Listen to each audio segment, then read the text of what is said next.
Welcome. Thank you. अरे वहीं से करना, वहीं।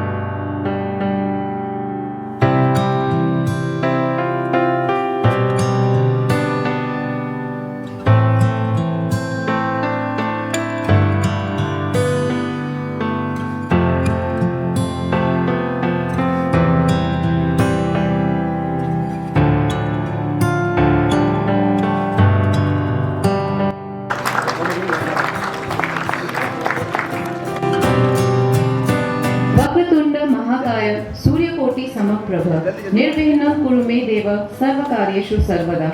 चंदन सा आदर, कुमकुम सी आस्था, पुष्पों सा प्रेम और शब्दों का समर्पण लेकर सर्वप्रथम माँ सरस्वती को नमन करती हूँ और आप सभी का अभिनंदन करती हूँ।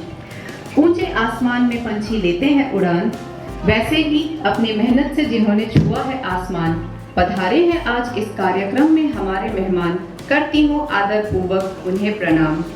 A vivacious afternoon to the resplendent cluster of अतिथियों का इस वार्षिक वृक्ष मित्र सम्मान समारोह में हार्दिक स्वागत और अभिनंदन करती हूँ। I am deeply feeling elevated to take a note of presence of our esteemed dignitaries. Your presence in this auspicious gathering just adds glitters to the event. I offer an astounding welcome to all the luminaries to the Vriksh Mitra Samman Samaroh 2022. It's ticked off by the calendar today, 2nd April, and it will mark the Brobdingnavian memory to be embraced in future. वृक्ष मित्र सम्मान समारोह एक वार्षिक कार्यक्रम है जो भारत का unique संस्थान द वेरी ओन कल्पतरु संस्थान आयोजन करते हैं और सम्मान करते हैं, मैं कहना चाहूंगी उन एनवायरमेंट वॉरियर्स का जो पर्यावरण संरक्षण को अपना जीवन और उद्देश्य मानते हैं। और इस नेक काज को सफल करने हेतु हमारे समक्ष उपस्थित हैं Shri Eric Solheim sir, a global environment leader, the former executive director, United Nations Environment Program. Please put your hands together for Eric sir. मैं इनवाइट करना चाहूंगी एरिक सर को to kindly come up on the stage please. Along with that, हमारे साथ बैठे हुए हैं the founder director of Kalpataru Sansthan, the tree man of India, Shri Vishnu Lamba ji. Kindly come up to the stage please. Thank you. विशिष्ट अतिथि श्रीमान सुधीर मुनगंटीवार जी, जो किसी कारणवश यहाँ नहीं आ सके, बट उन्होंने एक वीडियो शेयर किया जो हम आपको एंड ऑफ द प्रोग्राम में शो करेंगे। और मैं यहाँ पर सभी बैठे अतिथियों का तहे दिल से स्वागत करती हूँ और कहना चाहती हूँ कि आप जैसे प्रेरक लोग इस जगह में हैं कम, आप आए यहाँ पर, आपका तहे दिल से है वेलकम। ये Light is a symbol of brightness and prosperity. Light removes the forces of darkness and gives positivity. In spiritual world, light means life. दीप प्रज्वलन हमारी संस्कृति का बहुत ही अहम व सुंदर हिस्सा है। कार्यक्रम के आरंभ से पूर्व विघ्नहर्ता गणेश और ज्ञान की देवी सरस्वती को नमन करते हुए मैं आदरणीय अतिथियों से निवेदन करना चाहूंगी कि वे दीप प्रज्वलन कर इस कार्यक्रम को शुभारंभ करें। चलना है हमें अंधकार से प्रकाश की ओर, चलना है हमें अज्ञान से ज्ञान की ओर, पृथ्वी से आकाश की ओर, पदार्थ से सूक्ष्म की ओर, प्राणी से परमात्मा की ओर। शुभम करोति कल्याणम, आरोग्यम धन संपदा, शत्रु बुद्धि विनाशाय, दीपकाय नमोस्तुते। दीपो ज्योतिर परम ब्रह्म, दीपो ज्योतिर जनार्दनः, दीपो हरतु मे पापम, संध्या दीप नमोस्तुते।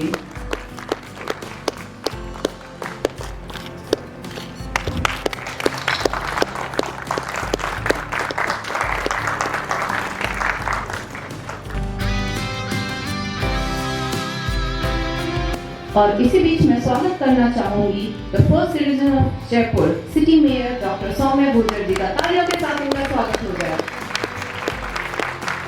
Welcome ma'am, welcome to the programme. राष्ट्रीय पर्यावरण कार्यक्रम के छठे प्रमुख माननीय एरिक सोलहेम साहब के समक्ष राजस्थान में जमीनी स्तर पर विभिन्न माध्यमों से जो राष्ट्र और समाज के उत्थान के निमित्त विश्व कल्याण की कामना से लगे हुए हैं, ऐसे कुछ नाम हमने सम्माननीय एरिक सोलिम के समक्ष दस्तावेज के साथ रखे थे। अनेक विषयों को हमने अपने स्तर पर देखा और 3 नाम हमने महत्वपूर्ण आपको निवेदन किया कि इनमें आप एक बार विचार कीजिए कि वैश्विक स्तर पर कोई बड़ा निर्णय हो सकता है क्या। आपने वैश्विक स्तर पर 3 बड़े निर्णय किए हैं, वो निर्णय आज यहाँ घोषित होने हैं।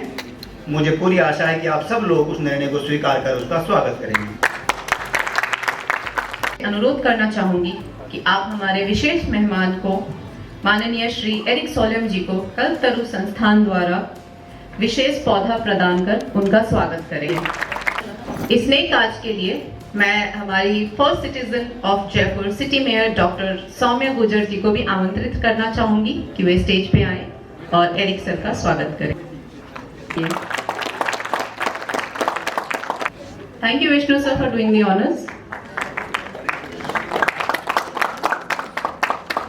Thank you ma'am for doing the honours. बदले हम तस्वीर जहां की सुंदर सा एक दृश्य बनाए, संदेश ये हम सब तक फैलाए, आओ पर्यावरण बचाएं, आओ पर्यावरण बचाएं। इस मोटो को अपनाकर निरंतर पर्यावरण संरक्षण को अपना एम बनाकर आगे बढ़ते हैं कल्पतरु संस्थान। I'll tell you, best example है पीपल्स पार्टिसिपेशन का। आज भी 10th की एनसीईआरटी उठा लीजिए, पीपल्स पार्टिसिपेशन में 1970s और 1980s के एग्जाम्पल्स चलते हैं। जबकि जब मैंने कल्पतरु संस्थान के बारे में पढ़ा तो देखा कि कैसे पीपल लोगों को इन्वॉल्व करके कैसे एनवायरमेंट को प्रोटेक्ट किया जाना चाहिए। तो अगर इस पे एनसीईआरटी तो दूर की बात है, अगर हम इस पे बात करना चाहें तो शायद पूरी किताब कम पड़ जाए। परोपकाराय फलन्ति वृक्षाः, परोपकाराय वहन्ति नद्यः, परोपकाराय दुहन्ति गावः, परोपकारार्थम इदं शरीरम। श्री कल्पतरु संस्थान की स्थापना पर्यावरण संरक्षण के लिए अपना जीवन समर्पित करने वाले the tree man of India Shri Vishnu Lamba ji ने की। So I would like to invite Vishnu sir कि वो आए और अपना स्वागत भाषण प्रस्तुत करें। सम्मानित मंच और उपस्थित बंधु भगिनी वृंद, श्री कल्पतरु संस्थान के माध्यम से पिछले 27 वर्षों से जमीनी स्तर के कार्यकर्ताओं के माध्यम से बिना किसी अनुदान के अपने अपने तरीकों से विभिन्न नवाचारों से पर्यावरण संरक्षण सहित विभिन्न सामाजिक सरोकारों को समर्पित होकर एक कार्य हो रहा है। उस कार्य को करने वाले लोग अपने अपने तरह से अपना काम करते हैं, जो सराहनीय काम करते हैं। उन्हें साल में एक बार मनोबल बढ़ाने का कार्य हम लोग करते हैं। पिछले 2018 के बाद कोरोना जैसी वैश्विक मानवीय आपदा एक बड़ा कारण रही, जो हम सबके सामने थी, पूरे विश्व समुदाय के सामने थी, पूरी मानवता संकट में थी। और कई कारण रहे जिसके कारण से हम लोग नहीं कर पाए और आज ये अवसर आया है। ये राजस्थान के इतिहास का पहला अवसर है जिसमें संयुक्त राष्ट्र पर्यावरण कार्यक्रम के छठे प्रमुख आदरणीय एरिक सोलिम साहब एक महान वैश्विक नेता है, महान पर्यावरणविद हैं। आपको याद होगा सब लोगों को, संपूर्ण विश्व में सर्वश्रेष्ठ वन विकास के लिए भारत के माननीय प्रधानमंत्री श्री नरेंद्र मोदी जी को champion of the earth award देकर भी आपने ही सम्मानित किया था।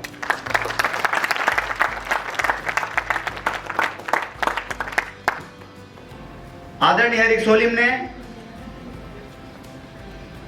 शांति के कई सारे वैश्विक स्तर के प्रयास किए। विश्व के अनेक देशों में अभी जो शांति को लेकर के प्रयास चल रहे हैं वैश्विक स्तर पर, उनको आपको जानकारी में है। पर्यावरण संरक्षण के लिए एयर कंडीशन कमरों में बैठकर बड़े बड़े लंबे लंबे ज्ञान देने वाले, भाषण देने वालों की एक लंबी फौज आपको सोशल मीडिया पर तैरती हुई नजर आती है अक्सर। लेकिन जमीन स्तर का व्यक्ति जिसका कोई नहीं होता, उसे तलाशना, उसका मनोबल बढ़ाना, ताकि लोक कल्याण में एक बड़ा उदाहरण समाज के सामने आने वाले समय में परिणाम स्वरूप आ सके, उसका काम आदरणीय एरिक सोलिम साहब कर रहे हैं। कल जब हम लोग एयरपोर्ट से आए, सुरक्षा कारणों से मुझे पुलिस वालों ने कहा था कि आप पहले इनका प्रचार नहीं करेंगे, कितने बजे आ रहे हैं, क्या कर रहे हैं। मैंने बहुत प्रार्थना की, तब जाकर के इन्होंने व्यवस्था करी कई चीज़ों की। ज़्यादा लवाजमा की आवश्यकता नहीं थी। यहाँ कोई सब शांति, हमारी जयपुर पुलिस अच्छा काम कर रही है। जहाँ चूक है वहाँ पर सब जगह चूक है। टोंक में हमारे पर जानलेवा हमला हुआ, आपको सबको पता है, लेकिन आप सब लोगों की ताकत मेरे साथ खड़ी थी, तो ईश्वर की करुणा हुई, हम वापस बोल पा रहे हैं। अनेक देशों में अपने अपने तरीके से लोग काम कर रहे हैं, संस्थाएं काम कर रही है, सरकारें काम कर रही है, व्यक्तिगत रूप से राष्ट्र और समाज के लिए काम कर रहे हैं। कोई पर्यावरण के लिए काम कर रहा है, कोई वाटर हार्वेस्टिंग के लिए काम कर रहा है, कोई किसी अन्य मुद्दे के लिए काम कर रहा है। हमारे बीच में ऐसे अनेक लोग हैं जो अपने अपने तरीके से काम कर रहे हैं, और ज़्यादातर यकीन मानिए 98% 99% लोग वो हैं जिनको अपेक्षा नहीं है। जिनको अपेक्षा है वो इस जन्म तक आगे बढ़ सकते हैं, जिनको अपेक्षा नहीं है वो इस जन्म और इस जन्म के बाद तक भी आगे बढ़ते रहते हैं, क्योंकि वो तुलसीदास होते हैं। वो एक महाराज जी थे, मेरे आदरणीय रेणुवा साहब मेरे लाडले नेता हैं। रेणुवा साहब सड़क पे रहे, अर्श पे रहे, फर्श पे रहे, मैं इनका हमेशा दीवाना हूँ, हमेशा रहूंगा। बड़े उपकार है इस देवता के हमारे ऊपर, बड़े उपकार हैं। ये बड़प्पन होता है आदमी का। मैंने आपसे कहा था शुरू में, मैं आज एक अनुशासनहीनता करने जा रहा हूं। मेरे पूज्य गुरुदेव रामचंद्र जी महाराज कहा करते थे, सन्यासी जब बोले तो उसके मुंह से निकलने वाले शब्द मंत्र हैं, और मंत्रों से ऊंची आवाज पाप है। अगर कहीं मंत्र चल रहे हो तो विष्णु तुम अपनी आवाज कम रखना, क्योंकि मंत्रों से ऊंची आवाज होगी तो मर्यादा भंग हो जाएगी। आज में मर्यादा जानबूझ के भंग करनी पड़ रही है मुझे।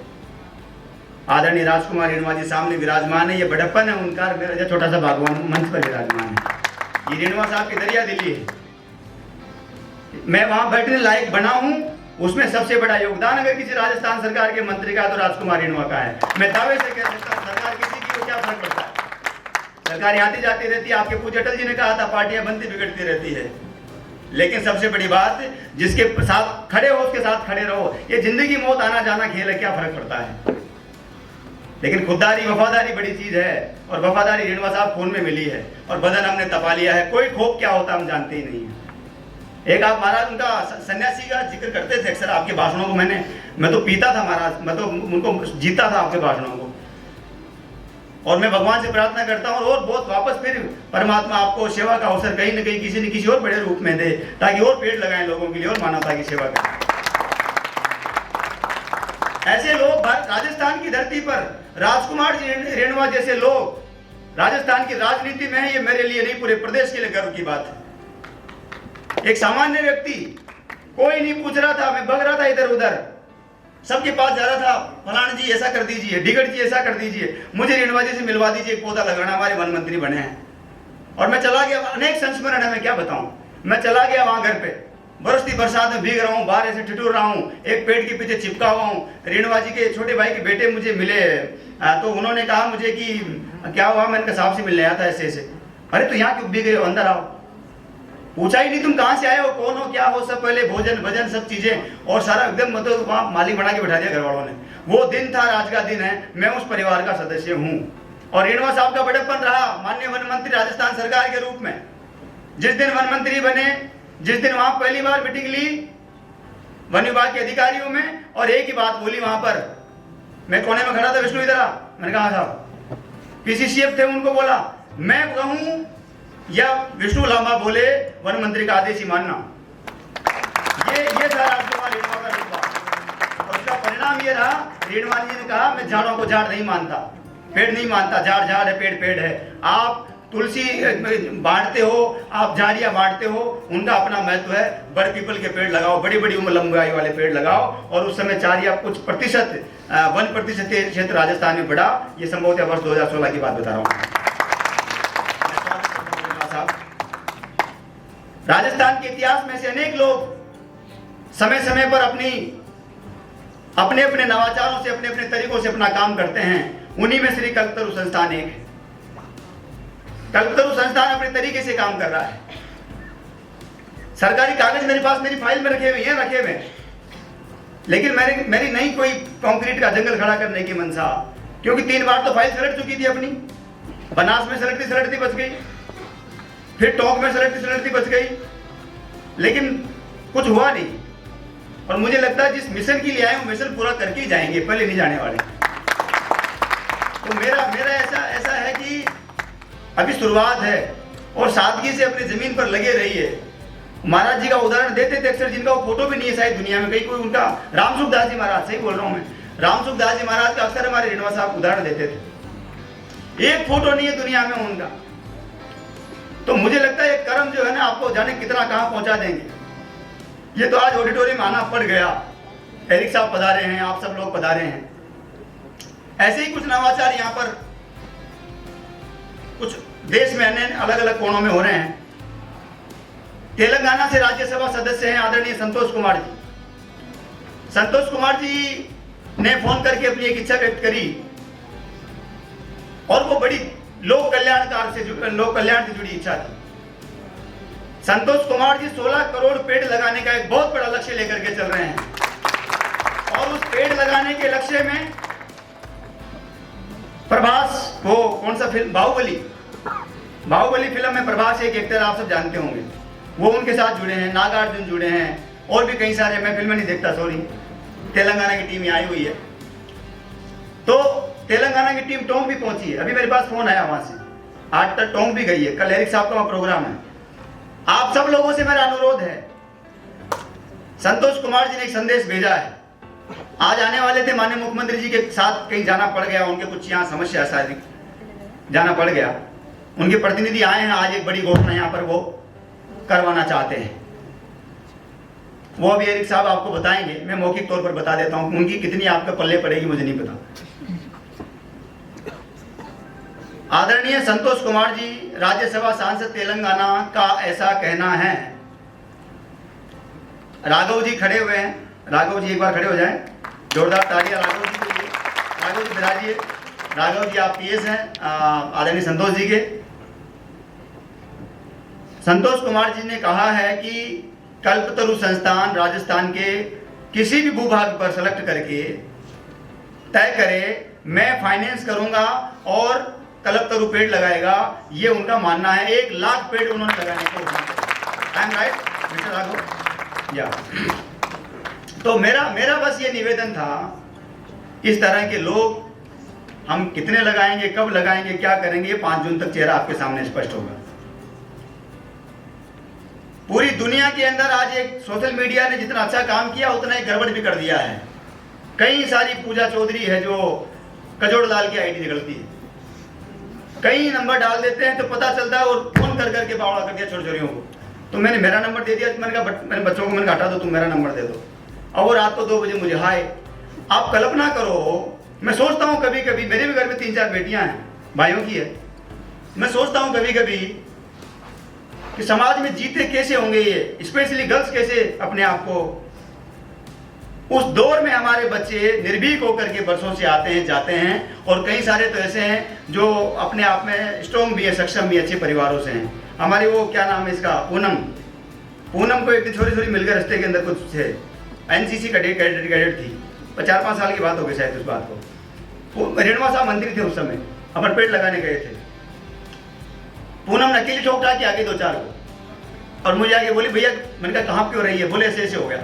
मेरी बड़ी टेंशन हो गई, मैंने कमिश्नर साहब से भी निवेदन किया। मेरा मोटा मोटा भाव कहने का मतलब ये है कि ये जो हालात हैं, इन हालातों में हम कितना खुद सुरक्षित हैं, कितना दूसरों को सुरक्षित रह पाएंगे, लेकिन ये हमारे स्थानीय मुद्दे हैं। आज हमारे सामने इस कार्यक्रम के माध्यम से सबसे बड़ी बात सिर्फ 2 है। श्री कल्पतरु संस्थान के कार्यकर्ता जो नवाचार कर रहे हैं वो दुनिया के 196 देशों में जा रहे हैं। क्या आप लोग या आपके आसपास लोग जो काम कर रहे हैं, क्या वो भी यूएन का पार्ट बन सकते हैं? क्या आपका ट्रेडिशनल थॉट पूरी दुनिया में जा सकता है? क्या आपके तरीके, जो काम करने के तरीके, वो बदल सकते हैं? क्या किसी भी तरह से हम लोग आगे बढ़ने की प्रयास कर सकते हैं? हमारे पास रास्ता नहीं था, हमें पता नहीं था कि पहले हमें मालूम नहीं था बनी बनाई शिकंजी कहाँ मिलती है। अब हमें पता है कि कंपनियां कुछ हो गई है, एक बोतल में कुछ भर देती है, गैस कुछ भर देती है, हम उसको कुछ नाम दे देते, खरीद के ले आते हैं। हम अपनी बोतल बना सकते हैं क्या? हम अपनी गैस बना सकते हैं क्या? हम अपना ब्रांड बना सकते हैं क्या? घूम फिर के बात वहीं आ जाती है, जो काम हमने कर लिए वो काम अब दुनिया कर रही है। बस एरिक साहब उसको यूएन के ऑफिस में बैठकर बोलते हैं तो पूरी दुनिया सुनती है, यूएन एनवायरनमेंट ने ये कहा, यूएन एनवायरनमेंट ने ये कहा। मेरे बाप दादाओं ने पहले ही कह दिया, मेरी दादी मोहिनी देवी आज दुनिया में शरीर रूप में नहीं है। मैं छोटा था लेकिन मुझे लालच था, क्योंकि वो क्या करती थी, नीम के पत्ते तोड़ के, और वो चैत्र का पहला दिन जब आता है तो वो बांट बूट करके हम लोगों को पिलाती थी।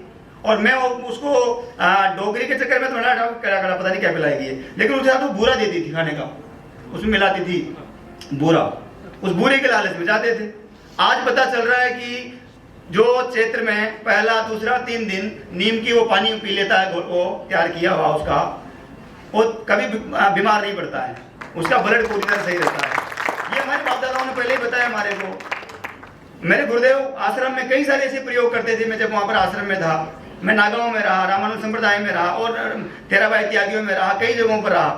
कई मुझे चरणों में संत महापुरुषों के चरणों में बैठने का अवसर मिला। उसी का प्रताप है, सांसें अभी तक टूटी नहीं, तोड़ने वाले बहुत आए। दरगत परिंदों के रास्तों पर लड़खड़ाते ही सही चल रहे हैं, लेकिन गिरे नहीं, टूटे नहीं। गिरे तो वापस उठा लिया। रेणुवा साहब जैसे लोग जाने कितने मिल गए, उन्होंने उठाया, चल खड़ा हो, क्या फर्क पड़ता है। रेणुवा साहब वन मंत्री बनकर आए थे, पिंक सिटी प्रेस क्लब का कार्यक्रम था, यही वृक्ष मित्र सम्मान समारोह था, राजकुमार रेणुवा साहब मुख्य अतिथि थे। एक लाइन उन्होंने जो बोली थी, मैं चाहूंगा आप गूगल पर जाकर के वो लाइन देखें। रेणुवा साहब ने जिस अंदाज में कहा था, वो अंदाज मुझे याद आता है जब भी किसी बड़े मंच पर जाता हूं। पिछली बार महाराष्ट्र शासन में था, महाराष्ट्र शासन के यशस्वी वन मंत्री के रूप में आदरणीय सुधीर मुनगंटीवार जी ने पूरी दुनिया में अनूठे काम किए। मैं जानता हूं आज वो मंत्री नहीं है, आज आदित्य भाई है, मेरे अच्छे मित्र हैं। आदित्य भाई के साथ तिवारी जी बहुत अच्छा काम कर रहे हैं। बात कोई भी हो, कहीं भी अच्छा काम कर रहा है तो बिल्कुल बोलना चाहिए। लेकिन महाराष्ट्र के यशस्वी वन मंत्री के रूप में आदरणीय सुधीर मुनगंटीवार जी ने जो नवाचार किए, उस नवाचारों में उन्होंने 3 बड़ी योजनाएं चलाई। आप लोगों ने मेरे कहीं अगर देखा होगा इंटरव्यू वगैरह, मैंने अक्सर जिक्र किया है। रवीना टंडन को बोरीवली संजय गांधी नेशनल पार्क का ब्रांड एम्बेसडर बनाया गया। अमिताभ बच्चन जी को बाघ बचाओ परियोजना का बनाया गया, और ग्रीन आर्मी का सचिन तेंदुलकर जी को बनाया गया। सचिन जी ने कहा कि मैं व्यस्त हूँ। इसी दौरान पता एक चल पड़ा कि भाई कोई तलाश हो ऐसा जमीन टाइप का आदमी, मैं मिल गया, तो मुझे वो सचिन की जगह कुछ मजदूरी करने का एक सेवा का मौका मिल गया। मैंने पहली बार चिलगाटी देखी, मैं टीवी में देखता था, उसके बाद तो फिर कई चीजें। आप सब लोगों से मेरा अनुरोध है, पूज्य अटल जी ने अपने एक भाषण में कहा था, शायद वो पुणे का भाषण था, संभवतः पुणे में दिया गया भाषण था, वीर सावरकर पे बोल रहे थे। एक लाइन उन्होंने कही थी उसमें, वक्त लौट कर आता है, ज्यादा दिनों तक उपेक्षा नहीं हो सकती। आपको परमात्मा सेवा का अवसर देता है, आपको संघर्ष का अवसर देता है, निखरने का अवसर देता है। आपके जीवन में हर जगह सुविधाएं हो जाएगी, फिर तो आप टाटा अडानी अंबानी बिरला के बेटे बेटी हो जाओगे, फिर वहां तो एयर कंडीशन कमरों में बैठ जाओगे। फिर आप संघर्ष, त्याग, तपस्या और ये पराकाष्ठा, निष्ठा और परिव्राजकता, ये सब चीजें नहीं समझ पाओगे क्या है। तुलसीदास के बनने के लिए तो ठोकरे खाने पड़ेंगे, धक्के खाने पड़ेंगे, और अपने ही बनारस में अपने ही घाट पे खाने पड़ेंगे, अपने ही लोगों द्वारा खाने पड़ेंगे, तब जाके तुलसीदास बनेंगे 500 साल बाद। ये सब हुआ, लांबा में हुआ, हमारे गांव में हुआ। जो डोगरी हमारे को वो कंडे नहीं थापने देती थी, वो मुझसे बोल रही थी, बेटा ये काम करा दे। मैं मेरे मन में सोच रहा था, मैं कहता वही डोगरी जो मना कर रही थी उसने पेड़ लगाने के लिए। जाने कितनी चीजें हो गई। आपको इधर का पोर्शन बड़ा रखना पड़ेगा, इधर का थोड़ा कंट्रोल में रखना पड़ेगा। मैं रखता हूँ कंट्रोल में। मैं तो देखो, मैं शांति अमन की बातें, जवान आदमी कैसे करूँ यार मैं शांति अमन की बातें, लेकिन करता हूँ मैं फिर भी, क्योंकि माननीय न्यायालय ने कहा है कि आप अपनी सुरक्षा की व्यवस्था करो। पहले हम सुरक्षा को लेकर निश्चिंत थे, अब हम सुरक्षा को लेकर थोड़ा सा सामने से, अगर जिस तरह से हुआ टोंक में, सामने से लेकर होगा, मुझे बड़ी तकलीफ हुई। कई लोगों ने मुझे कहा, लगभग 2 दिन के अंदर 2.5 लाख से ज्यादा लोगों ने ट्वीट किया, ये कितनी बड़ी घटना थी। मैं तो बहुत मामूली परिवार का, सामान्य परिवार से आने वाला सामान्य व्यक्ति था, लेकिन मुझे लगता है शायद वो पिछले 27 सालों में जो पेड़ लगाए, आज यहाँ वो भीड़ इकट्ठी हो गई और एक बहुत बड़ा परिवार बन गया जो पूरी दुनिया में फैल गया। इस तरह की एक नवाचार संतोष कुमार जी का मैंने आपको बताया, 1 लाख पेड़ लगाने का एक कार्य होने जा रहा है। दूसरा, कल्पतरु संस्थान के कार्यकर्ता सभी अच्छा काम कर रहे हैं, लेकिन एक व्यवस्था बना रखी है। साल भर में आपने क्या किया, आप अपना डाटा लिखित में दीजिए, अपनी फाइल बनाकर भेजिए। आपने नहीं भेजी है तो ये आपकी कमी है। आप फाइल बना के भेजिए, आप रिकॉर्ड दीजिए। हमारे स्तर तक चल सकता था। मैंने माननीय एरिक सोलिम साहब के सामने एक निवेदन किया कि हम राजस्थान के कुछ चेहरे निकाल के लाए हैं, अनेक चेहरे हैं, लेकिन तो 2-3 चेहरे ऐसे हैं जिनका कार्य देश और दुनिया के सामने जाना चाहिए। हम चाहते हैं यूएन के लीडर के नाते आप उसके ऊपर मोहर लगाएं, और हमने एक नाम दिया।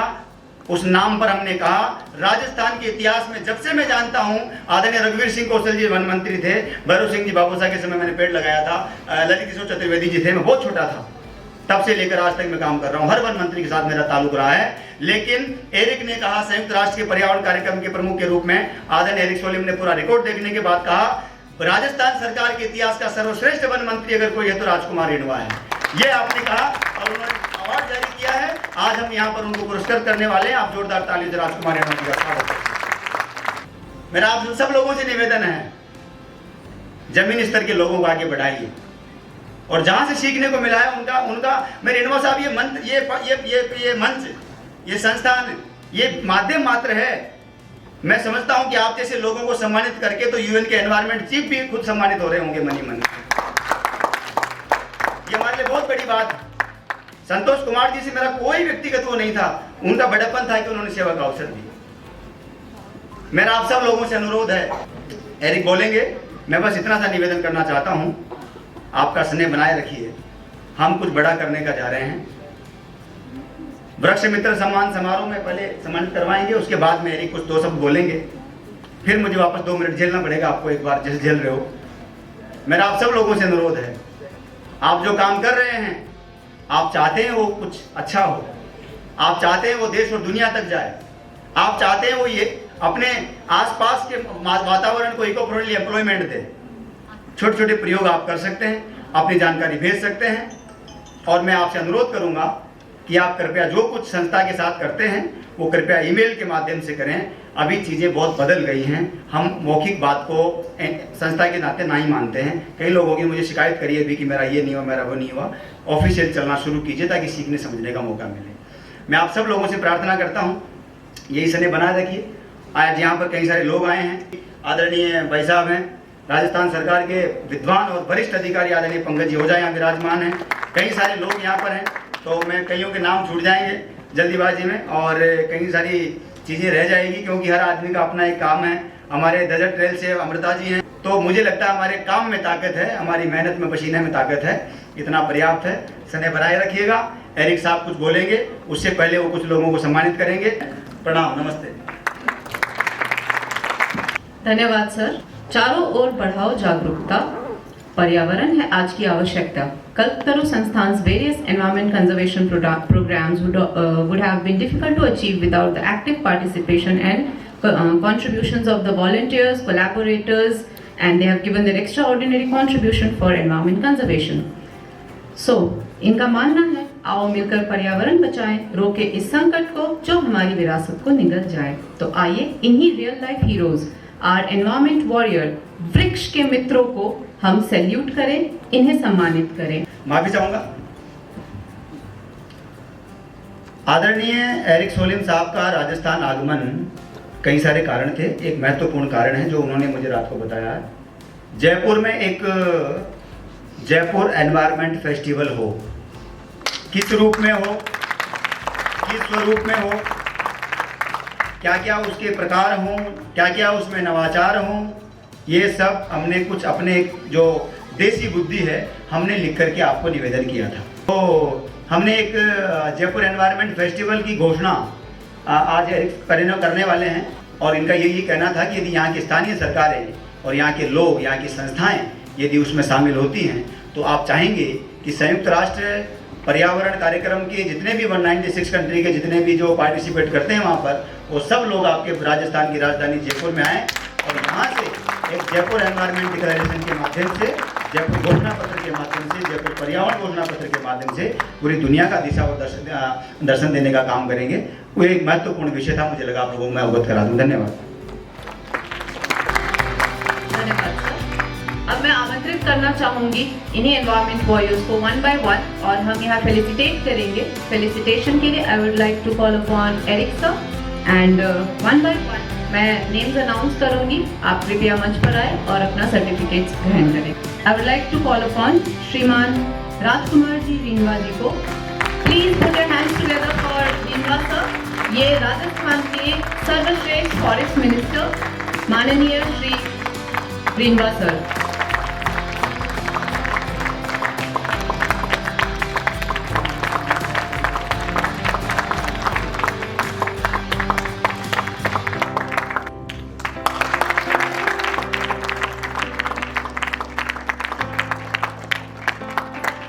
और मैं स्टेज पे आमंत्रित करना चाहूंगी श्री संतोष जी को, वो स्टेज पे आए प्लीज। जोरदार तालियों के साथ स्वागत करें संतोष जी का। So they are the representatives of Santosh sir. जोरदार तालियों के साथ स्वागत हो जाए। अब हम स्टार्ट करेंगे फेलिसिटेशन ऑफ कल्पतरु संस्थान महिला शाखा स्वयं सेविकाओं का, और उसमें मैं पहला नाम लेना चाहूंगी पूनम खंगरोज जी का। आप पिछले 12 वर्षों से कल्पतरु संस्थान महिला शाखा में क्रमश कार्यकर्ता और स्वयं सेविकाओं की संरक्षण के नाते सराहनीय भूमिका निभा रही है। Next in the row is Shefali Sharma ji, please ready हो जाएं। आप पिछले 4 वर्षों से संस्थान की समर्पित कार्यकर्ता के रूप में निस्वार्थ सेवाएं दे रही हैं।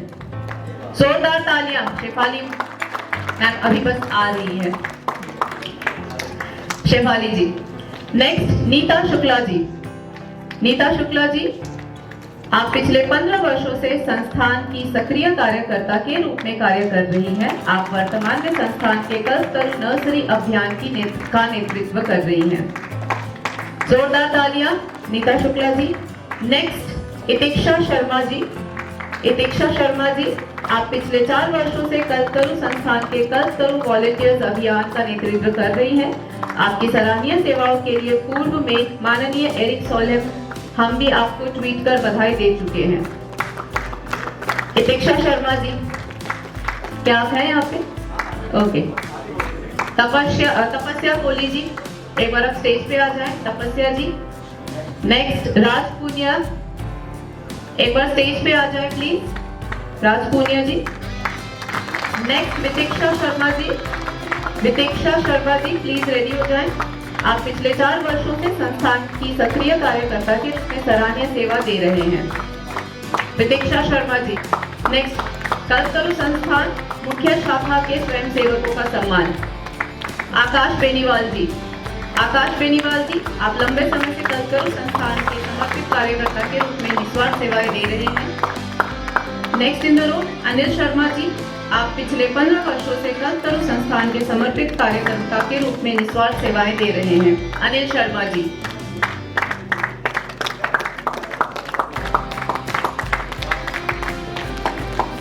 अभिषेक शर्मा जी। अभिषेक शर्मा जी, पिछले 4 वर्षों से संस्थान के समर्पित कार्यकर्ता के रूप में निस्वार्थ सेवाएं दे रहे हैं। नेक्स्ट गौतम पांचाल जी। गौतम पांचाल जी, आप बाल्यकाल से ही कल्पतरु संस्थान के समर्पित कार्यकर्ता के रूप में अपनी निस्वार्थ सेवाएं दे रहे हैं। गौतम पांचाल जी। नेक्स्ट तनुज कायत जी।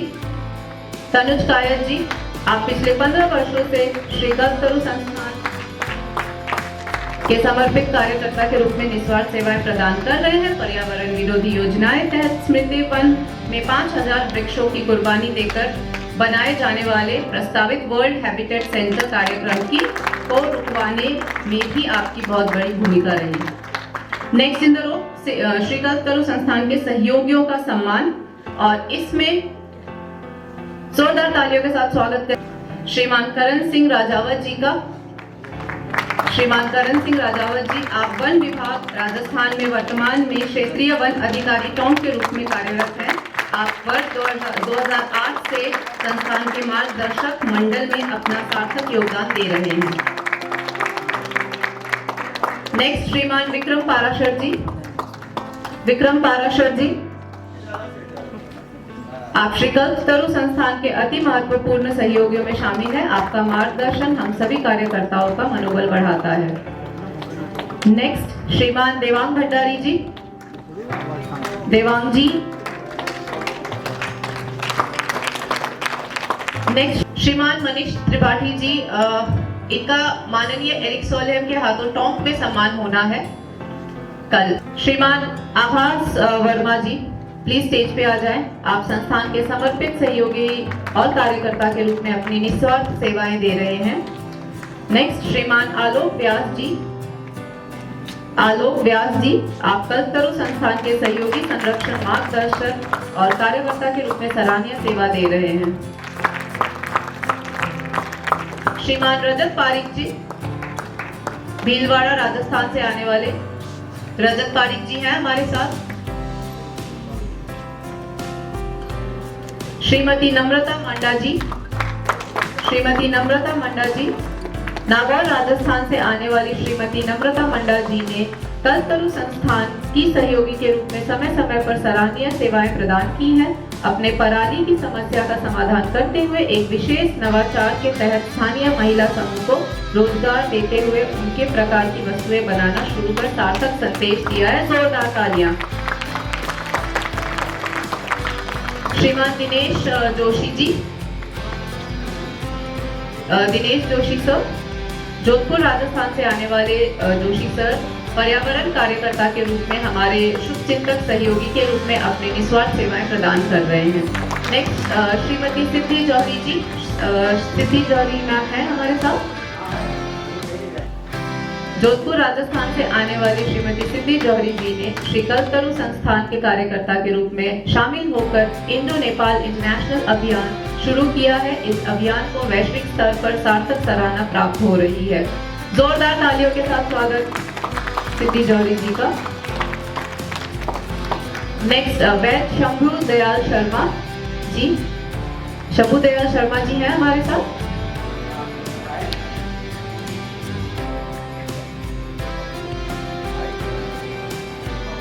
श्रीमान सुंदर बेहफा जी,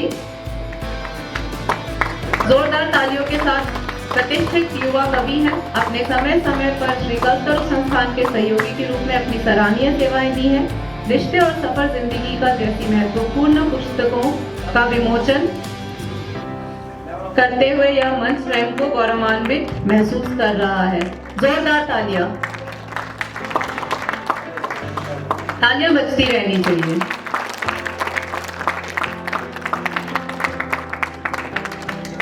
श्रीमान विवेक मेश्राम जी, विवेक मेश्राम जी, आप सोसाइटी ऑफ ग्लोबल साइकिल के सचिव होने के साथ साथ श्री कल्पतरु संस्थान की ओर से उज्जैन में संचालित योजनाओं में सराहनीय योगदान दे रहे हैं। श्रीमान कौशल देव भारद्वाज जी, कौशल देव भारद्वाज सर, कौशल देव जी हैं। डॉक्टर जयश्री गौडविन जी, तालियों के साथ स्वागत करें डॉक्टर जयश्री गौडविन जी का। आपने अपनी दिव्यांग पुत्री की स्मृति में हृदय सारा फाउंडेशन स्थापित किया है और वर्तमान में श्री कल्पतरु संस्थान के साथ मिलकर दिल्ली के पास एक गांव को गोद लेकर उस पर सार्थक प्रयासों की ओर बढ़ रही है। हम आशा करते हैं जिन सहभागिता से यह गांव जल्दी पर्यावरण दृष्टि से आदर्श ग्राम बने। नेक्स्ट श्रीमान पंकज ओझा जी, संयुक्त सचिव कला एवं संस्कृति विभाग राजस्थान सरकार, आपने समय समय पर श्री कल्पतरु संस्थान के कार्यकर्ताओं का विभिन्न माध्यमों से मनोबल बढ़ाया है। अपने देश और दुनिया के बड़े मंचों पर अनेक रिकॉर्ड दर्ज किए हैं। जोरदार तालियां। श्रीमान अजीत सोनी जी, श्रीमान अजीत सोनी जी, व्यवसायी डॉक्टर अजीत सोनी 2012 में सामाजिक सेवा में कार्यरत है। इनके द्वारा गरीब परिवारों के लिए कोविड में मुफ्त ऑक्सीजन की सुविधा उपलब्ध कराई गई थी और हाल ही में यूक्रेन से लगभग 130 छात्रों को सकुशल भारत वापस लाने में इनकी अहम भूमिका रही, जिससे फलस्वरूप तालियां अपने आप बज गई हैं। डॉक्टरेट की डिग्री से सम्मानित किया गया है। बहुत बहुत बहुत बधाई आपको। डॉक्टर जीएल शर्मा जी, इन्होंने 1000 पौधे और डोनेट किए हैं। जोरदार तालियां इस बात के लिए। डॉक्टर जीएल शर्मा जी, वरिष्ठ आईएएस अधिकारी डॉक्टर जीएल शर्मा साहब वर्तमान में चाकसू एसडीएफ के पद पर कार्यरत हैं। आप एक कुशल पर्यावरणविद के रूप में विभिन्न माध्यमों से सराहनीय सेवाएं प्रदान करते हैं। जोरदार तालियां।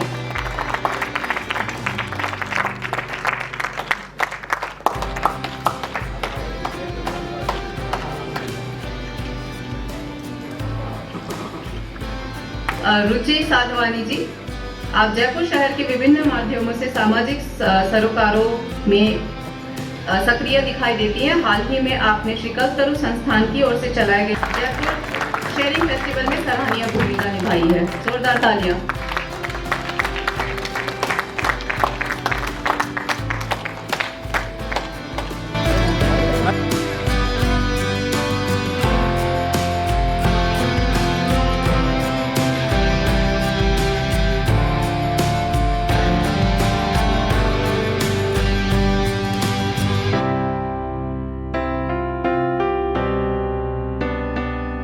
Thank you so much. Please take your seat. So now, I would like to call upon the man himself, for whom, if I talk about, it would be just like showing light to the sun. He is the man who communicates effectively. He awakens mind, put open doors for new world, motivate with respect, keep an open mind, yearn to connect, not correct, zest to make a difference. He is none other than Honorable former Executive Director, United Nations Environmental Programme, Shri Eric Solheim ji. I would like to call upon Eric sir.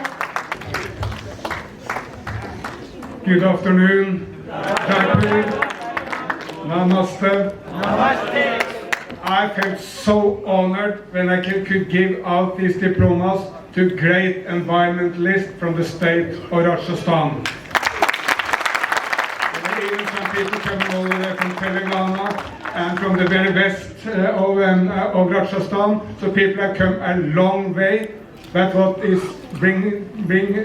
brings us all together is that the environment and Mother Earth is in our heart, and we know that we need to treat this planet better. I'm also so pleased to announce that they will start the Jaipur Environment Festival. Because this city is well known for its literature festival, but now it will add an environment festival, and that is very good news. Rajasthan, of course, is a great state, well known all over the world as one of the cradles of the Indian civilization, with some of the most biggest attractions anywhere. And I have to admit, I've been to many parts of India, but this is first time to Jaipur, so I'm really happy to be here and to tap into the great heritage of Jaipur and the state of Rajasthan. While coming here, I read the horrible but also beautiful history of the bush noise. The tribe who really stood up for the environment. When the Maharashtra wanted to kill down the trees, they said these trees are so valuable for us. It's part of our religion, but of course it's part of our livelihood and part of our life. So we will embrace them and defend them. And hundreds of women were killed. But at the end, also the Maharashtra changed its way and decided to keep the trees here. It's a horrible story, but it's also a very beautiful and inspiring story. I do not ask you to give your lives for the nature, but I ask you to spend a lot of time and a lot of effort and a lot of fighting spirit to defend Mother Earth, because that is needed. And I believe this is very deep in the Indian psyche. Because if you look to the old scriptures of India, environment is all over the place, front and center.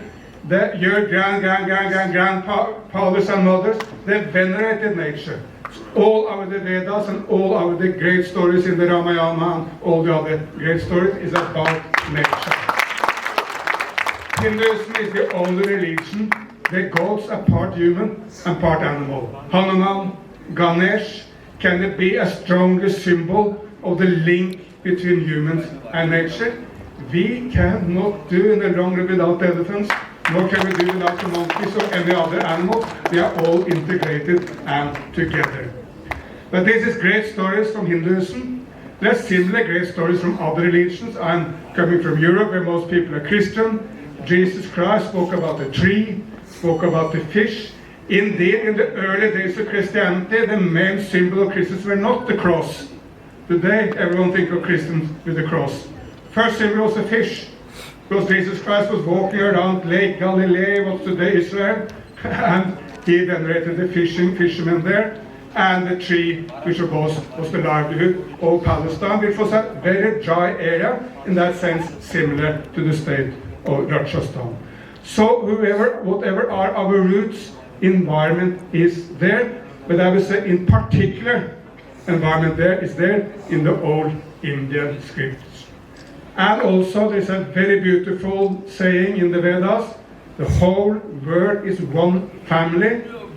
That's more important than at any point in human history, because if India and China, the United States and Europe, Africa, if we all work together, there are no limits to what we can achieve.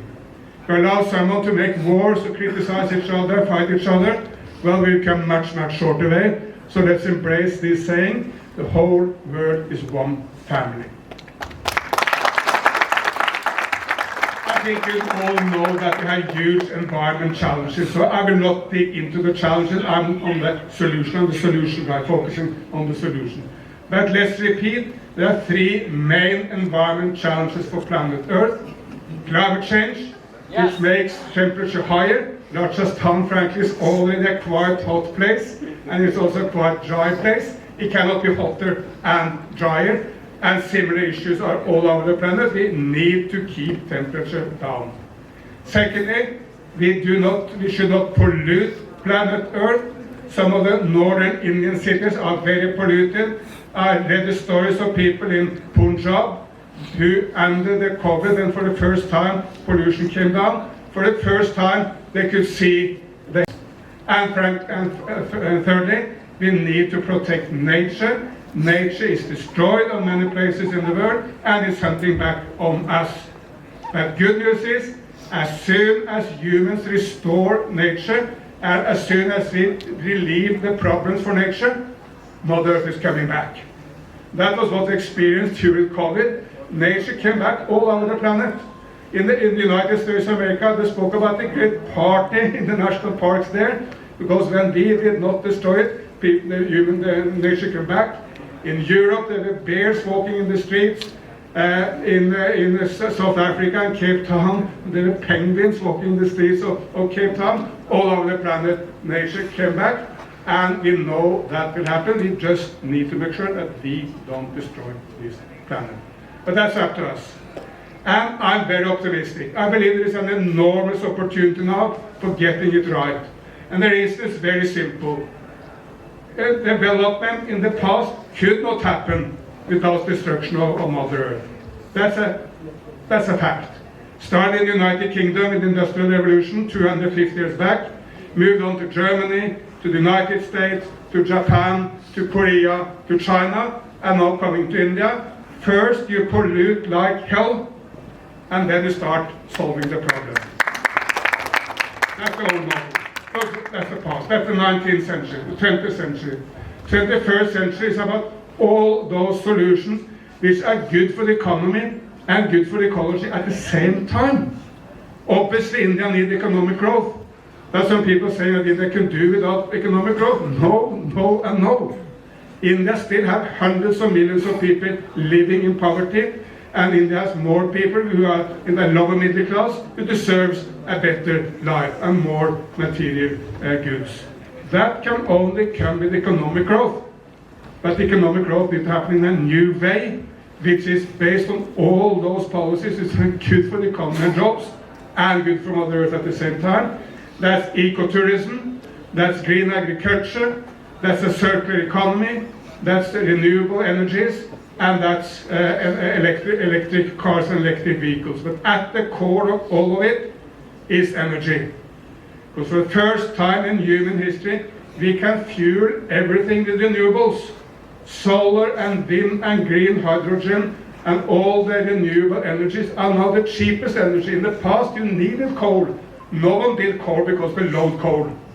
Everyone knew it was polluting. Everyone knew it was very dangerous deep down there in the coal mines. But it was the only way to get to prosperity. But now we have another way, because all over the planet, solar is not only more environment friendly than coal, it's cheaper than coal.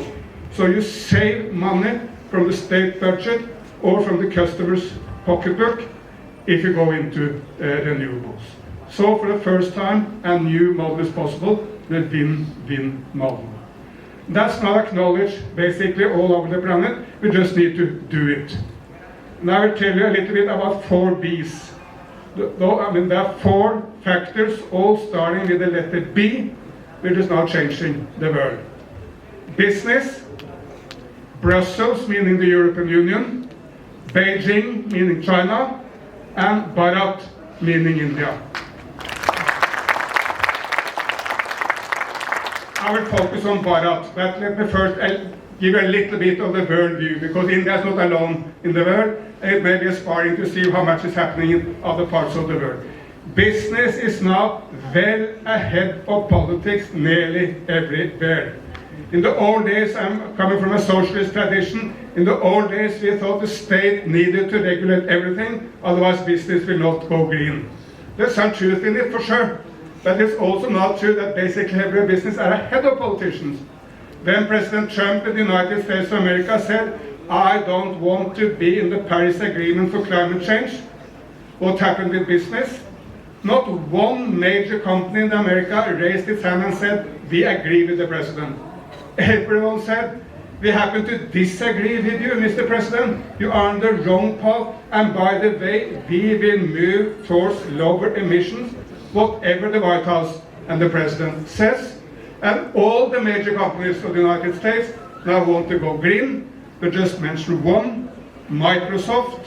Microsoft has promised, and that's one of the 5 biggest companies in the entire world, much bigger than most states. Microsoft is not as big as India or China, but Microsoft is much bigger than smaller states in Europe or in Africa. Microsoft has promised that they will, number 1, be carbon neutral by 2030. Secondly, they will compensate for all emissions in the history of Microsoft, since the company was founded by Bill Gates and others in the 1970s. And Microsoft has promised it will be a zero plastic company. Microsoft will not push any plastic out to the outside world from the company. Whatever plastic it uses, will handle within the company. These are great promises. And another company which is now settling here in India, Swedish IKEA. They have a big outlet in Hyderabad. I think they are soon to open one in Noida, near Delhi. The IKEA now promised that if you buy their furniture, you can give it back. If you want green sofa, after 2 years your wife comes and says, no, I want a yellow sofa, well, you can hand back the green sofa. IKEA will sell it to someone else, or if they cannot sell it to someone else because it's too old, they will recycle it and use the wood and all the components into new products. By the way, this is the old ways. This is how Indians lived throughout centuries. People couldn't afford to throw anything away. My grandmother didn't throw away anything, because she couldn't afford it. It was always a new use for everything. My mother even did never throw away food, because she could remember the times when there was little food, so she didn't want to throw it away. But I knew most of us, the middle class, now tend to throw away a lot of things, but all of them can be recycled, and that's what IKEA is doing. Secondly, Brussels. Brussels is now regulating all the markets in Europe, and Europe now, because of the war in Ukraine, will go much faster into renewables, because now it's not just about environment, it's also about energy security in Europe. And the European Commission said we will go with lightning speed into the renewable society, and I believe that is the case. And Europe is regulating all markets, meaning that if you want to invest in coal and or oil, well, you will get much more difficult conditions from the bank, while if you want to invest in solar or wind, the conditions, the interest rate will be much more favorable. So in that way, the finances will drive the green revolution in Europe. Thirdly, Beijing. I for sure know that there are tensions between China and India, but we also have to admit that when it comes to every environment technology on planet Earth today, China is in the lead. Some of the technologies are not developed in China, maybe developed in Germany or United States or in India or my nation Norway, but the Chinese brought them to such a scale that price came down and help the development. Take solar energy. 80% of all solar panels sold in the world are made in China. So when India today is developing a solar industry, which is happening very fast, it's basically done on the basis of solar panels from China. That, of course, had to change, because India needs all the jobs which can come from this. India needs the energy security which comes from domestic production, and this is now happening at lightning speed. In Delhi, I met the people from Reliance, which, as you know, is not a small company. They said, we will wrap up the production of solar panels in India. I met people from Renew, which is one of the biggest solar companies in India. They said the same, we will start the production of solar panels right here in Bharat. But at the moment, China is in the lead. Another figure, there is 99% of all electric buses in the world are running on Chinese roads. 99%. 70% of all environment-friendly high-speed rail is running on Chinese rails. And last year, China produced more wind energy than the rest of, in 1 year, than the rest of the world has done in the last 5 years combined. India, America, Europe, still China is doing more. So there is a very, very rapid development of this in China. And very frankly, India, Europe, America, we need to get up early in the morning and work hard. Otherwise, all the renewable energy jobs will go to China, which of course no one wants. Congrats to China for what they're doing, but we should do the same. And then finally, Bharat, India. I think there are three main areas for environment development in India. I will speak about them all. It's about greening the land, that's of course what we are seeing here, what Captura is doing. Second is about the renewable energy and electric market. And the third is about the circular economy that we need to reuse. Starting with greenery. It's fantastic that so many volunteers start tree planting. We need to do a lot more of it. State of Telangana is now the Indian leader. State of Telangana has increased the tree cover by 3%. That's a great achievement. And the city of Hyderabad, and the city of Hyderabad is one of the greenest cities, not only in India, it's one of the greenest cities in the world. It's now declared a tree city of the world. And they have some frankly beautiful, large urban parks right in the center of the town, where people can go for a walk, have a good time, maybe play some cricket or soccer, simply enjoy life. Very good for people, and it's very good for environment at the same time. A Chinese city called Shenzhen, they have a lot of the same, and now the real estate prices in Shenzhen is the highest in China. Very, very expensive to live in that city. Maybe not fair for all poor people, but the reason is very clear. People want to go there because it's so clean, so nice, so beautiful, so green. And when many people want to stay in a place, prices go up. And for sure the same is happening in Hyderabad, which is a very rapidly increasing city. We're moving on to Bengaluru, a small Indian NGO called Save Trees.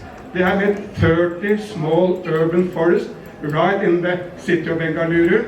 And if you go around, you see in Andhra Pradesh, they're now moving agriculture in a green way, in a fantastic way. 1 million farmers, that's 6 million people in Andhra Pradesh, has moved into what's called zero-budget natural farming, which is about making agriculture green. Better yields, more in the pocket for the farmer and her family, and at the same time, better health, less cancer because of less pesticides, and better for Mother Earth. And Prime Minister Modi has now said that India at large should follow the example of Andhra. So these are exciting examples of what's happening in India right now. We simply need to do more of this. This is of course not just good for people and for planet, it's also good for animals. India, by the way, has now doubled the number of tigers. Rajasthan is centering in that, in the tiger increase. Nepal was the first, a tiny country compared to India, but Nepal was the first country to double the tiger population. Then followed India, and Russia and China, I believe, will also follow. Tiger is low, it's come low, but now it's coming up again. And let's also recall, this is a difficult animal to protect, because it's one of the very few animals that attack humans to try to eat us. Some animals attack us if we attack them, but tigers want to eat us, and that's very rare. So of course you need to protect villagers from the tigers, and we can do that through green corridors, making bypasses over roads and railroads, and of course protective systems so that they don't get into the villages, for instance, because there are too much garbage they want to eat. So there is a huge movement now in agriculture, in tree planting, and in protection of the land for greenery in India. We just need to continue and do more of the same. One rule which should be implied in my view is that when you need to cut down trees, sometimes you have to do it because say you want to make a road or a railroad or a new housing compound, well then you should be, the same company should be forced to do the similar tree planting in another venue to make sure that it's not a net loss. That's the greenery. Second is moving into an electric and renewable culture. And here India is in the lead.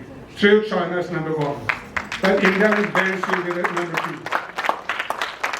two. India also has some fantastic achievements. India has the first yield of the farmer, and you create a greenhouse effect so that the yield is more. You will think that below the solar panels there will be less, but to avoid the direct sunshine, they keep the heat, makes the increased yield, and then of course the problem of the land is less than if you can do it in the agriculture land. So the solar revolution is taking off in India. Prime Minister Modi, President Macron of France formed the International Solar Alliance. So India cannot even develop this at home, but also develop this globally. And Indian companies can invest in solar in Africa, Middle East, and other parts of the world, because India is now having the lowest price of solar anywhere in the world. True, China has more solar, but the price of solar is lower in India, which is an enormous advantage for the international competition on solar. Also, India needs to move into electric mobility. What is that? Well, it's very simple. We need to make the two-wheelers, three-wheelers, and four-wheelers.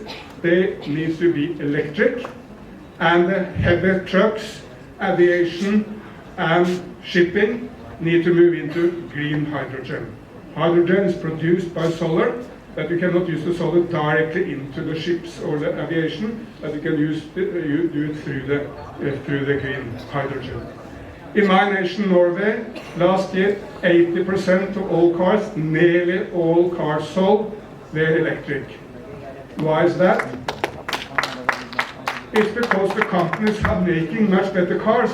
The best cars can now go 500 kilometers without a charge. I believe that means you can go from Jaipur to Udaipur without charging the car.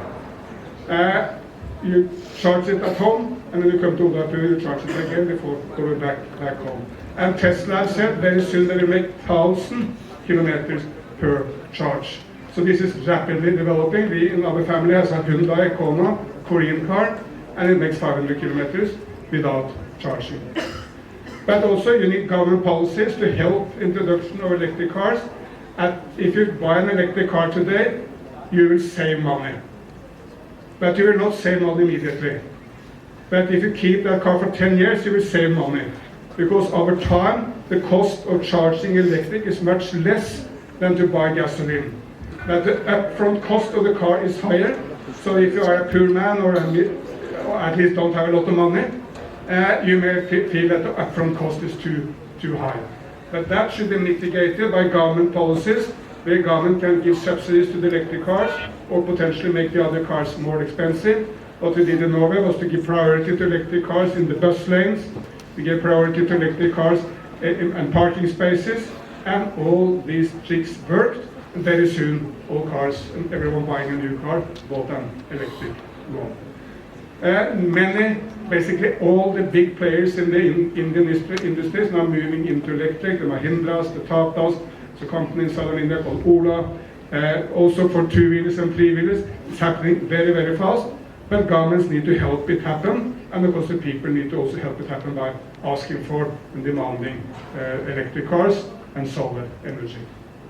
Beauty of solar energy is it can happen everywhere. You can put solar panels on your roof. Last summer I was traveling in southern Germany. I didn't see one farmer's house without a solar panel on the roof. And frankly, there's much more sun in India than there is in southern Germany. So the conditions here are even better for solar panels. And it can happen very fast as long as the government give the incitement for this to happen. So greening of India, which is happening, but should speed up. Electrification and renewable energy in India, which has happened, that should speed up. And third is circular economy. Just also to say that Prime Minister Modi has launched a so-called green hydrogen mission for India, which is really the first nation in the world making a policy for all of India to make India go into green hydrogen. And as soon as he did that, two of the richest Indians, Mr. Ambani in Mumbai and Mr. Adani in Ahmedabad, put tens of millions or tens of billions of dollars, haven't figured out how many crore rupees, but it's an enormous amount of crore rupees, which they have on the table for this mission to be successful. And here India can be a global leader in making green hydrogen from solar and wind energy. Finally, the circular economy. We are wasting enormous resources on the planet. I have a fairly old shirt here. What will happen when I don't use the shirt any longer? I will simply throw it away, I have to admit that. And I think you should all admit that that's what you are doing also. Sometimes you find maybe a younger sister or brother who can use it, but normally we throw it away. 99% of all clothes made on planet Earth are thrown away. And it's a complete waste of resources. Why will we spend enormous amount of lands for cotton rather than recircling our shirts and our trousers? And then this is made from wood, like in viscose, which is also used for why don't we chop down trees for making a new shirt when it can be recircled? There is issues here. I mean, the companies need to make this better, but there is no reason why we cannot recircle all our clothes. And maybe even more important, what are you doing with your phones when you cannot use them any longer? Or you want a more fancy phone, or you want to move from Apple to Samsung, or whatever you want? Well, no, we will throw it away. Sometimes you find someone to use it, but very often we throw it away. An enormous waste of resources. Everything in the phone can be recircled. You cannot do it your own, but Apple can do it. Samsung can do it. Vivo, Oppo, whatever phone you have, they can all do it. But you just need to make the right laws so that the companies are responsible for bringing it back and start this circular economy. And plastics is of course a prime example. We cannot just throw away all the plastics. Had an enormous fortune 4 days back in Siliguri, northern West Bengal, the gateway to the northeast. 10,000 young Indians turned out at 7 o'clock in the morning to clean the river. Why is that? Because Mahananda is it's a tributary to the Ganga. It's a beautiful river in principle. But it's not beautiful when there is any amount of plastic pollution there. And do we really want to get this into our body? We breathe plastics, we drink plastics, and we eat plastic when we eat fishes which have been got microplastic. And you won't believe it, even in the most pristine areas on the planet, say up at 5,000-6,000 meters in the Himalayas, still now there's small fragments of plastics in the water. There's no way we can escape it. We need simply to avoid the plastic we don't need and to, of course, recircle the plastics we do need. Fortunately, that was Prime Minister Modi has decided to do for India, to stop the use of unnecessary plastics. Why can't we drink from a normal cup? Why can't we have coffee or tea from a normal cup, or water or beer or whatever, whiskey, whatever you drink from a normal glass? There's no need for the plastics. But then there are plastics we do need, say, for the hospitals during COVID. That plastic needs to be recircled. And this double policy of avoiding and recycling is what's the future for plastics. But of course, for all these items, plastics, electronics, clothes, we need to move into this circular economy, which is saving resources. Over time it will save money, maybe some upfront cost, but over time it will save money, and it will, of course, protect Mother Earth in a completely new way. So these are, in my view, the three main areas, and in all these areas individuals can contribute. True, you cannot, if Prime Minister Modi don't want to go green, there are limits to what you can do, but I know him, I know he wants to go green. And the same is and I met with a number of the chief ministers of different states.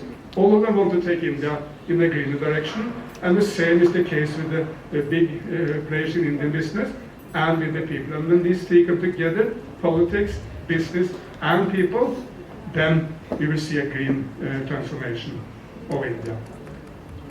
Let me finally cite the example of the greatest Indian who has ever lived, and maybe one of the greatest humans have ever lived, Mahatma Gandhi. He came back here to India from, as you know, from the neighboring state of Gujarat. He came back to India as a relatively young man, and he picked a huge fight with the British Empire. At the time, no one thought he could succeed. He may have thought it himself, but very, very few Indians thought he could succeed, and basically no Brits thought he could succeed. The Brits thought the British Empire would last for hundreds of years. And many Indians have also resigned to that fate. India was a colony under the United Kingdom. But then this brilliant man, was supported by many others, at the end supported by millions of Indians, picked the fight against the biggest empires ever existed. It was said that the sun never sets in the British Empire because they control the entire globe. 3 decades after he landed in Mumbai, India was free. That's in history a very short period of time. For in 3 decades, we can also establish an ecological civilization in India. Not in 1 day, but in 3 decades, definitely we can, as Mahatma Gandhi did. And let no one fool you. I sometimes hear some of my British friends tell that, oh, colonialism was very good for India. What a joke. When India was occupied by the United Kingdom, India was 1/4 of the global economy, 25% of the global economy. When India was free, it was 2% of the global economy. And when India became free, maybe 15% of Indians could read and write. 85% could not. And at the time, in 1947, the life expectancy in India was around 30 years. Meaning when you were born, on average, you will be 30. Now life expectancy in India is 68, will soon pass 70. And look to the fact that this year the life expectancy in China and other Asian nations passed the life expectancy in the United States of America. And the highest life expectancy in the world is in South Korea. If you are so lucky to be a young lady born in Seoul today, on average you will be 90 years old. So don't tell me the joke that colonialism was a happy time for India. Life expectancy of 30, that's a very, very short. I would have been dead for many years ago. Now India is much freer, much better, bringing many more people out of poverty. Average education is much better, even if also need to improve, and health is much better in India. So India showed that it can achieve such a lot. And the new challenge is very simple, to use all these achievements to go into the ecological civilization of the 21st century, where we care for people and we care for the planet. Thank you so much. Thank you so much, sir, for those enlightening words, amazing facts, and solution to the environmental problems. Once again, let's have a huge round of applause for Eric, sir. Now I would like to invite Vishnu, sir, to kindly come up and present the vote of thanks, sir. आप सभी दूर दराज से आकर अपनी अपनी चित्र विचित्र परिस्थितियों से निकलकर यहाँ इतनी दूर पहुँचकर हमें तलाश कर आशीर्वाद देकर इतना मनोबल बढ़ाया, गौरवान्वित किया और कई सारे अच्छे लोगों ने मेरे ये छोटे से आदमी को भी बर्दाश्त किया। मैंने आपसे कहा था, एक छोटी सी बात कही थी कि मैं गुनाह करने जा रहा हूँ और मेरे पूज्य गुरुदेव का मैंने उदाहरण दिया था कि मैं मंत्रों से ऊंचा नहीं बोल सकता, मैं सनातनी हूँ। और राजकुमार रेणुवा जी राजस्थान सरकार के एक ऐसे नेता हैं जो ग्रस्त सन्यासी की प्रतिमूर्ति हैं और उनके सामने मैं मंच पर बैठने का साहस जुटा पाया, इसलिए मैंने पहले ही माफ़ी मांग ली थी। आज मैडम पधारी हैं विशेष अनुरोध पर और कई सारे लोग और भी आए हुए हैं। पंकज जी भाई साहब आज आए थे, एडिशनल कलेक्टर साहब, GL शर्मा साहब विराजमान है। चाकसू मेरा पुश्तैनी गाँव तो चाकसू ही, मैं तो पैदाइश तो कादेड़ा की हम लोग चाकसू के पास में, तो हमारे बाप दादा तो वहीं से निकले हैं। तो चाकसू क्षेत्र में हमारा ज़्यादा जो आना जाना है वो सीढ़ की डूंगरी और आसपास की जो बेल्ट है उससे, और उस क्षेत्र में लोग जो भी अच्छा काम कर रहे हैं, कहीं भी डाबस, गोपालपुरा, कादेड़ा, चाकसू आसपास, वहाँ पर आदरणीय बड़े वरिष्ठ RS अधिकारी हैं GL शर्मा साहब, और SDM के नाते वहाँ पर जहाँ भी जाते हैं वहाँ पर अपना अच्छा कई सारे कार्य इन्होंने हाथ में लिए हुए हैं। तो आप पधार करके हमारा इस मंच को आपने गौरवान्वित किया, उसके लिए आपका भी मैं आभार व्यक्त करता हूँ। यहाँ पर हमारे वन विभाग के क्षेत्रीय वन अधिकारी चौक करण सिंह जी राजावत साहब को आज सम्मानित होते हुए बड़ा प्यारा लगा। हमें लगा कि हम अपने आप को सम्मानित कर रहे हैं। और भी कई सारे लोग हैं जिनके कार्य हैं, बहुत बड़े कार्य हैं, बहुत बड़ी भीड़ होती है, उस भीड़ में कई चेहरे होते हैं जो सम्मान करने योग्य होते हैं निस्संदेह रूप से। 4 काम मैंने भी जीवन में शायद अच्छे किए होंगे और मैं भी कहीं सम्मानित करने लायक शायद होगा, लेकिन कई बार मेरा नहीं हुआ। तो रेणुवा साहब आपका धन्यवाद, विशेष आभार। आलोक जी व्यास साहब विराजमान हैं और कई सारे लोग विराजमान हैं। वो बहन जी आई हैं JCRC से, आपसे बड़ा प्यारा लगा मुझे मिलके, तो आपका धन्यवाद बहन जी, आप पधारे। और जितने भी लोग हैं अन्य, उन सब लोगों का भी मैं आभार व्यक्त करता हूँ। विशेष रूप से कुछ विद्यालयों से लोग आए हैं, मेरे भाई वैद्य जी आए हैं। वैद्य जी बहुत बड़ा काम कर रहे हैं, शंखनाथ फाउंडेशन, जोरदार तालियां बजा दीजिए आज। ये आदमी बिल्कुल एकदम पूरा जी जान से एकदम भूत बन करके, और बस ऐसी कंडीशन में मैंने देखा है। अब तो काफ़ी ठीक ठाक हो गई, दाढ़ी वाड़ी अच्छी आ गई है, कुर्ते में कलब भी है शायद, बड़ा अच्छा लग रहा है, बहुत प्यारा लग रहा है। मैं चाहता हूँ कि और बढ़िया इसमें चमाचम रहो ऐसे यार, बहुत हो गया, बहुत चीज़ें हो गई। और बाकी एक मालवीय नगर विद्यालय था, वो अपना वहाँ से कुछ इनोवेशन करने वाले विद्यार्थी आए थे, क्या नाम था उसका, सेंट एडमंड्स, हाँ सेंट एडमंड्स से कुछ विद्यार्थी आए थे, उनका भी आभार व्यक्त करता हूँ। तो ऐसे कई सारे लोग आए, गणेश भगवान आ गए हैं, अब गणेश जी आ गए मतलब सब काम समाप्त हो गए हैं, कोई कमी नहीं बची है। तो आप सब लोग खुश रहिए, आबाद रहिए, कृपा रखिए। हम लोग कोशिश करते हैं कि लोग जुड़ते रहें, चीज़ें चलती रहे, लेकिन आपके कलक्टरों का कार्यकर्ताओं से मैं विशेष रूप से कहना चाहता हूँ, एक बात हमेशा याद रखिए, आप कलेक्टरों में ज्वाइन आपने कर लिया, इसका मतलब क्या आप अवार्ड प्राप्त करने वाले डिजर्व करते हो क्या, आप उसके उत्तराधिकारी हो गए क्या? नहीं नहीं बाबा, उसके लिए वो नीता बैठी है, छोटी बहन हमारी, उससे पूछो। मैंने प्राण पी गया उसके, मेरे 5-10 साल से राखी बांधती होगी, 15 साल से बांधती है, मैं उसके प्राण पी गया। मैंने कहा फाइल भेजेगी तो दूंगा, बोले नहीं भाई साहब नहीं, करना ही पड़ेगा।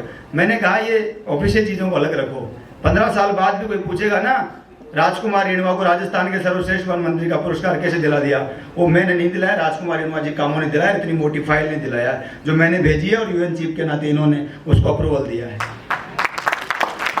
तो कार्य के आधार पर किसी का निर्णय होता है तो मजा आता है। तो जिनका नहीं हुआ है वो लोगों से मेरा अनुरोध है, सही रास्ता पकड़ लो, मैंने पकड़ लिया है। बहुत संघर्ष हो गए पहले, अभी कई जगह अच्छे काम हो रहे हैं, चल रहे हैं, तो अगली बार और बेटर कर सकें। आदरणीय एरिक सोलिन साहब अगली बार जयपुर एनवायरनमेंट फेस्टिवल की घोषणा कर चुके हैं, और वो उनका मोटा मोटा ये कहना है कि जयपुर में जयपुर एनवायरनमेंट फेस्टिवल हो। फेस्टिवल माने सिर्फ एक नाच गाना ना हो जाए। राजस्थान वो धरती है जिसने 363 लोगों के साथ गर्दनें कटवा दी अमृता देवी बिश्नोई ने, लेकिन पेट नहीं कटने दिया। राजस्थान राणा प्रताप की धरती हमारे लिए जानकारी नहीं, हमारे लिए जबान करी है, तो हम जबान दे सकते हैं पूरी दुनिया के सामने। भारत जितना ताकतवर होगा उतना ही विश्व का अधिक कल्याण होगा।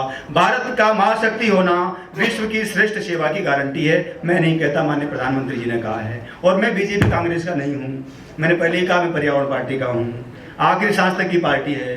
जब तक जिएंगे, जब तक अपने आप को वोट करते रहेंगे, पेड़ लगाते रहेंगे, लेकिन अभी तक उनका मेरा निवेदन है कि आप लोग जो है यहाँ पर जो भी जहाँ भी जैसे ही पधारे हैं आगे आते रहें, लेकिन आप सब लोगों से अनुरोध है, आप वाकई काम करना चाहते हैं, व्यवस्थित तरीके से आइए। राजस्थान के इतिहास में पहली बार आज एक बड़ी घटना हुई। संयुक्त राष्ट्र पर्यावरण कार्यक्रम के प्रमुख, छठे प्रमुख के रूप में आदरणीय एरिक सोलिम साहब ने दुनिया के 196 देशों के लोगों का मनोबल बढ़ाया। मेरे जैसे सामान्य बागवान पर भी अपना विश्वास व्यक्त किया और इतनी दूर चल करके राजस्थान आए। मैं राणा प्रताप की धरती की ओर से आपको प्रणाम करता हूँ। ऑनरेबल एरिक सोलिम, आप सब लोग बाहर, हमारे पास कुछ नहीं है, बहुत सामान्य सा अल्पार रखा है हमने, ज़्यादा लोग हमारे साथ जुड़े नहीं और हमने बड़े बड़ों को अप्रोच भी नहीं किया। तो हमने चाच का व्यवस्था रखी है और पूड़ी सब्जी की व्यवस्था रखी है और पेड़ के पत्तों पे रखी है। हमारे पास बड़ी पतले नहीं थी, वो बहुत महंगी वाली, तो हमने पेड़ के पत्तों की पतले बनाई है। वो है कुल्हड़ में आपको मिलेगा, कोई बहुत बड़े महंगे भाव के गिलास भी नहीं है पानी के। तो आप सब लोग आनंद लेके जाएंगे और मुझे पूरा भरोसा है कि थोड़ा थोड़ा सबके हिस्से में आ जाएगा। नानी भाई का माहिरा है, सब मिलके भरिए। बहुत बहुत धन्यवाद, खुश रहिए, शुक्रिया।